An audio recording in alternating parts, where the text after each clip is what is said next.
एक अनजान से टापू के किनारे से समुद्री लहरें टकराया करती थीं और किनारे को अपनी ताकत दिखाकर लौट जाती थीं। उस टापू के किनारे पर एक बांस का पेड़ था जो उन लहरों का हर रोज़ सामना करता था, पर अपनी जड़ों को कसकर थामे रहता था। उन लहरों ने उस टापू के किनारे को तबाह कर दिया था और उस पेड़ को भी तबाह करना चाहती थी। एक दिन एक समुद्री लहर अपनी पूरी ताकत से आई और पेड़ से जा टकराई। पेड़ इस टक्कर को मुश्किल से सहन कर पाया, पर उस बांस का एक तिनका उस बांस से अलग होकर लहर में जा गिरा।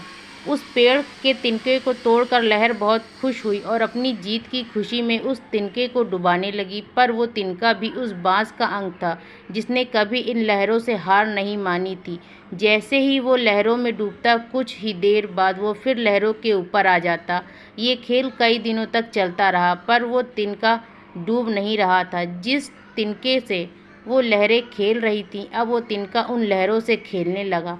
लहरें उस तिनके का अस्तित्व मिटाना चाहती थी, पर वो तिनका भी हार नहीं मान रहा था और धीरे धीरे लहरों को थका रहा था। जैसे जैसे लहरें थक रही थीं, वो तिनके को किनारे की तरफ लेकर जा रही थीं। अंत में वो लहरें एक और टापू पर पहुंची और उस तिनके को वहां पर छोड़कर वापस समुद्र में चली गईं।